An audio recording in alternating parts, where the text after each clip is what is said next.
దేవుని స్తోత్రం. మీ అందరికీ అందరం దేవుడి మాటలు ఎందానికి వచ్చింది. దేవుడు అబ్రాహాముని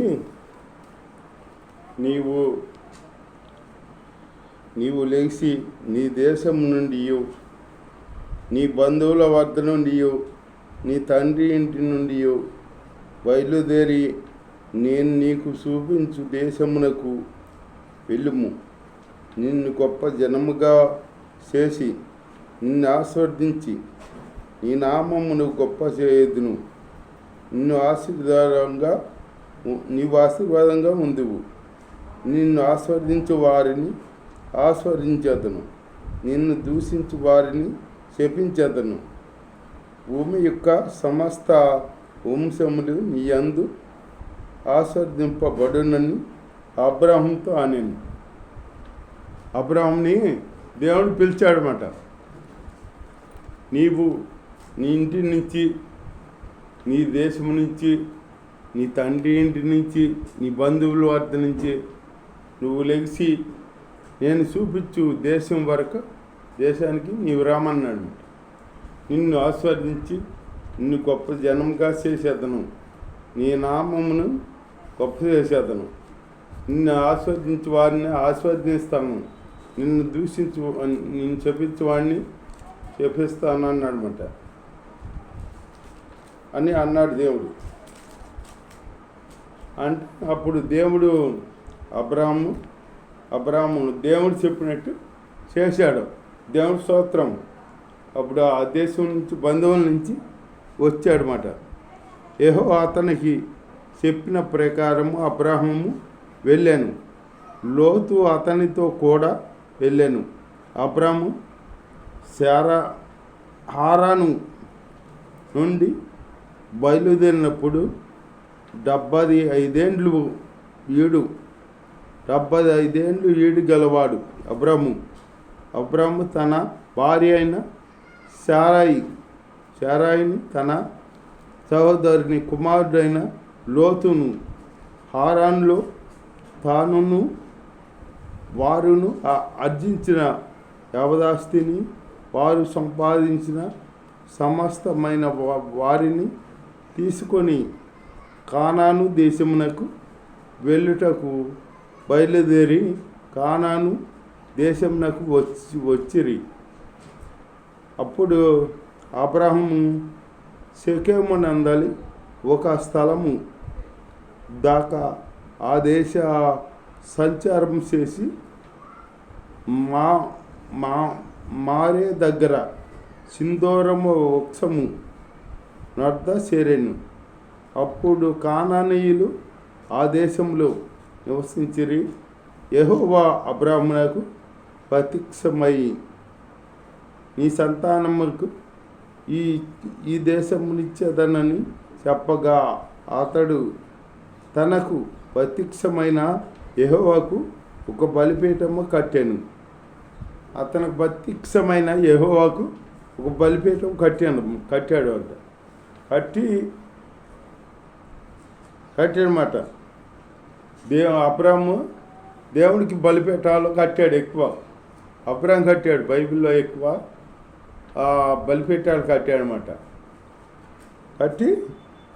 బలిపీఠము కట్టాను. అక్కడ నుండి అతడు బయలుదేరి బేతేలునకు తూర్పునన్న కొండకు చేరి పనమటనున్న బేతేలునకు తూర్పున్న హాయికి మధ్యాహ్నం గుడారం వేసి అక్కడ యెహోవాకు బలిపీఠం కట్టి అక్కడ మళ్ళీ బలిపీఠం కట్టాడంట. బలిపీఠాల దేవుడికి ఈ బలిపీఠాలు కాడతాం, ప్రార్థన చేస్తాం అలవాటు అబ్రాహాముకి. అట్లాగే మనం దేవుడికి ప్రార్థన చేస్తాం, ఆయన్ని గణపడుతాం అలవాటు చేసుకోవాలి. మనం ఆయన మార్గంలో నడవాలి. నడితే మనకి ఆశీర్వాదం. యెహోవా నామమును ప్రార్థన చేశాను. అబ్రాహాము ఇంకా ప్రయాణము చేసి దక్షిణ దిక్కుకు వెళ్ళాను. దక్షిణ దిక్కుకు వెళ్ళాడంట. దేవుణ్ణి ఇప్పుడు దేవుడితో సహవాసం చేసేవాడు మాట, దేవుడితో సాంగత్యం చేసేవాడు మాట, దేవుడితో నిత్యం ఉండేవాడు అనమాట. దేవుడితోనే ఎప్పుడు నిరంతరం జీవించేవాడు అబ్రాము. అప్పుడు దేశంలో సాంగత్యం చేశాడు అనమాట. అట్లాగా వాళ్ళ వెనకాల ఈ అబ్రాము ఆ భార్య వచ్చారు కదా, వస్తుంటే వాళ్ళ వెనకాల లోతుగాడు వచ్చాడనమాట. లోతుగాడు వచ్చేది అప్పటికి ఆ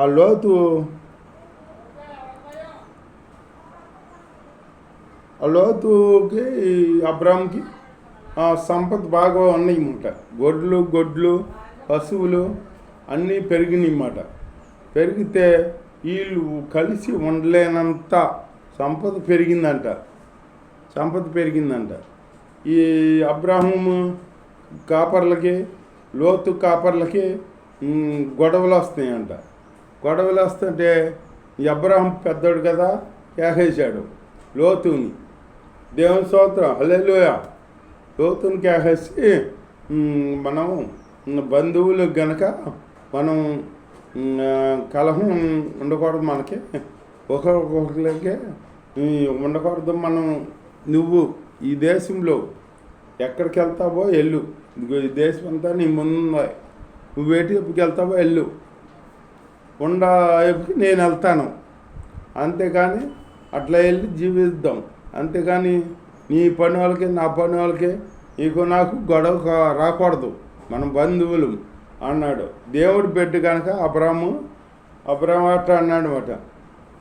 మనకి గొడవలు రాకూడదు, దేవుడి బిడ్డలకి గొడవలు రాకూడదు, దేవుడి బిడ్డలు గొడవలు పడకూడదు అన్నమాట. సమాధానంగా ఉండాలన్నమాట. దేవుడి బిడ్డలు అన్నవాళ్ళు సమాధానంగా ఉండాలన్నమాట. సమాధానంగా ఉంటే అప్పుడు మా దేవుడు సమాధానకర్త, అల్లరి కర్త కాదు దేవుడు, సమాధానకర్త. మనం సమాధానం ఉండాలి, సాధ్యమైనంత వరకే మనం సమాధానంగానే ఉండాలి, గొడవలు పడకూడదు. మనం దేవుడితో జీవించాలి, దేవుడితో జీవించే జీవితం మనకు ఉండాలి, దేవుడితో నడిచే అనుభవం ఉండాలి. ఈ అబ్రాము చూడు దేవుడితో సహవాసం చేశాడు, దేవుడితో నడిచాడు, దేవుడితో సహవాసం చేశాడు. కాబట్టి అబ్రాముని ఏమన్నాడంటే దేవుడు నా ప్రియ స్నేహితుడు అన్నాడనమాట. నా స్నేహితుడు అన్నాడనమాట. అబ్రాముని స్నేహితుడని ఎవరు అంటారో, బాగా క్లోజ్గా ఉన్న వాళ్ళని స్నేహితుడు అంటారు, అంతే కదా.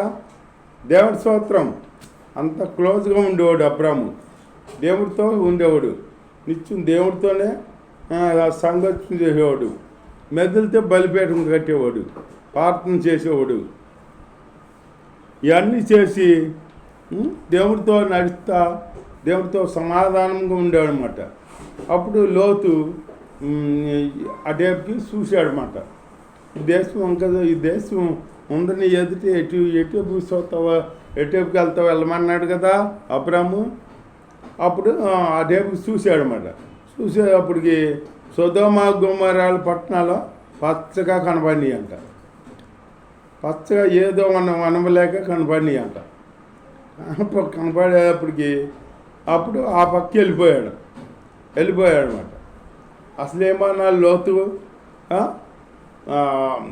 అబ్రాము అన్నప్పుడు, బాబాయ్ నన్ను వెళ్ళమంటావేంటి, నేను నీ అంట వచ్చానా, నీతో ఉందామని వచ్చానా, నన్ను వెళ్ళమంటావు ఎందుకు, మనం ఏది ఏమైనా మనం కలిసి ఉండాలి, నీ నుంచి నేను విడిగా వెళ్ళను అని చెప్పాలి. లోతు చెప్పాలి కదా, చెప్పేటప్పటికి ఏడుచోతావు చూడు, ఏ దేశం బాగుందో, ఏ టేబుల్ బాగుందో ఆ బాగున్న చోటుకి వెళ్ళమంటే చూశాడు. సొదొమ గొమొర్రా పట్టణాలు పచ్చగా కనపడేటప్పుడు అటేపుకి వెళ్ళిపోయాడు అనమాట. అట్లాగే ఇప్పుడట్టుగా మనం సంపాదన వైపుకి వెళ్తున్నాం, కానీ ఏమి లేనప్పటికీ ఆత్మీయంగా దేవుడు మార్గం అంటే అది మనకి ఇదే. మా సోదరులు వస్తూ ఉంటాయి, మనకేమి అది దేవుని వెంబడించాలంటే మనం శ్రమ పడాలి, మనం లేని స్థితి ఉంటుంది, లేని స్థితి ఉంటుంది. అన్నీ సహించాలి, దేవుడితో సమర్పించుకుని దేవుడితో సాగాలి.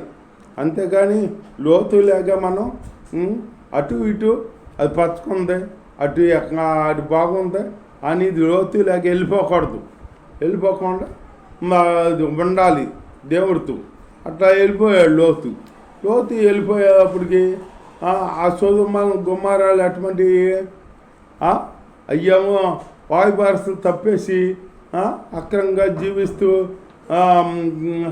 అక్కడ జనం అసలు పాపిష్టి జనం చెప్పాలంటే ఆ పాపిష్టి జనం ఏపికి వెళ్ళాడనమాట. వెళ్ళేటప్పటికి అక్కడ ఉంటున్నాడు. అక్కడ నివసిస్తూ ఉంటుండగా ఒకసారి దేవదూతలు వచ్చారన్నమాట. దేవదూతలు ఒకసారి వచ్చినప్పుడు లోతు ఇంటికి వస్తే ఆ గ్రామ బిడ్డలు వాళ్ళందరూ వచ్చేసారు లోతు ఇంటికి వచ్చేసి లోతుని మీ ఇంటికి వచ్చిన వాళ్ళు ఎవరు చక్కగా ఉన్నారు, అందంగా ఉన్నారు, వాళ్ళని మేము అనుమతించాలి, వాళ్ళని బయటకు తీసుకురమ్మంటున్నారు అన్నమాట. లోతు అంటాడు, బాబు నాకు పెళ్ళిగాని 2 కుమార్తెలు ఉన్నారు, వాళ్ళని తీసుకొస్తాను, వాళ్ళని మీరేమన్నా చేసుకోండి, అంతేగాని మా ఇంటికి వచ్చి వాళ్ళ అవమానం పరచమాకండి, నన్ను ఇట్లా బాధ పెట్టమాకండి, వాళ్ళని అవమానం పరచమాకండి అంటున్నాడు లోతు. అంటే వీళ్ళు అంటారా, రా నువ్వు తీసుకురా మాకు చెప్పాడు అయ్యావు, నువ్వు ఈ ఊరు పయాసుకు వచ్చావు, నువ్వు నీకు ఇల్లు లేకపోతే నేను కాదురా ఇల్లు ఇప్పించింది, నీకు పొలం లేకపోతే నేను కాదురా పొలం ఇప్పించింది, మాకు చెప్పు అంత డోర్ పోయావా, వెళ్ళి తీసుకురా, వాళ్ళు తీసుకురా, వాళ్ళు భలే అందంగా ఉన్నారు, చూడముచ్చటగా ఉన్నారు, వాళ్ళతో మేము గడపాలి, వాళ్ళని అనుభవించాలి అంటున్నారు. అంత కళ్ళు మూసుకుపోయిన వాళ్ళు ఉన్నారు అక్కడ. అట్లా కళ్ళు మూసుకుని పాపంలో జీవిస్తూ పాపంలో ఉన్న వాళ్ళు ఉన్నారు. లోతు బతిమాలికి ఉంటుంటే వాళ్ళు అట్లా అంటున్నారు, నువ్వు మాకు చెప్పోడు అంతోటి అయ్యవా, నీకు పొలం లేకపోతే మేము పొలం ఇప్పించాము, ఇల్లు లేకపోతే ఇల్లు ఇప్పించాము అని అంటున్నారు లోతు బతిమాలతో. వాళ్ళేమో ఇట్లా అంటాం ఈ వచ్చిన దేవదూతలు చూసారన్నమాట, విన్నారు. విని ఆ లోతుని ఇలా చేయి పట్టుకుని లోపల లాగేశారు ఇంట్లోకి లాగేసి అప్పుడు తలిపేసేసేటప్పటికి అప్పుడు ఆ వచ్చిన వాళ్ళు ఇంటి చుట్టూ తిరుగుతున్నారంట. వాళ్ళకి రేజ్ జగట్ వచ్చేసిందంట. ఎరా తమ్ముడు, ఎరా బాబాయ్, నీకు ఇల్లు గుమ్మం కనపడిందా అంటే, ఎక్కడ కనపడిందా, నాకు కనపడలేదా, నీకేమైనా కనపడిందా అంటే, నాకు కనపడలేదురా అన్న. ఏంటి బాబాయ్ కళ్ళు మబ్బు కమ్మట్టున్నాయా అంటున్నాడంట. అంటే నాకు అట్టగా ఉందిరా, ఏంటిరా ఇట్లా ఉంది అంటే, ఆ ఇంటి చుట్టూరు దేవదూతలు వాళ్ళ కళ్ళు గుడితనం కలుగు చేసేసారు, రేజేట వచ్చేసింది వాళ్ళకి. ఆ ఇంటి చుట్టూ తిరుగుతున్నారు కానీ ఆ ఇంట్లోకి రాలేకపోతున్నారు అన్నమాట. తర్వాత కనుక్కోలే, గుమ్మం వాళ్ళకి కనపడలా.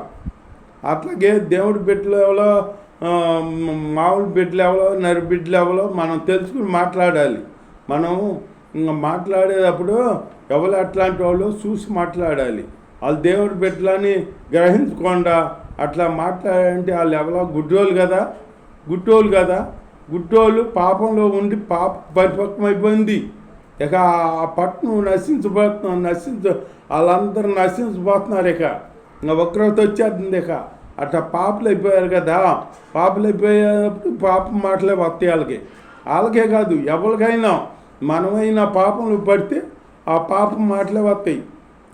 మనం ఏదో అంటారు చూడు, వీడికి పోయే కాలం వచ్చింది అంటారు చూడు, పోయే కాలం వస్తే అంట కన్ను మిన్ను కానరట, అట్ట అయినా మాడతామట.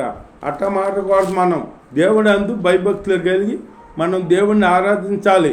దేవుడి బిడ్డ లెవెల్లో ఆ బిడ్డ లెవెల్లో మనం తెలుసుకుని మాట్లాడే బిడ్డలుగా మనం ఉండాలి. అట్లా ఉండి దేవుణ్ణి ప్రార్థించుకుంటూ, దేవుని గణపరుచుకుంటూ, దేవుని ఆరాధించుకుంటూ జీవిద్దాం. దేవుడి మాటలు దీవించుగాక. ఆమేన్.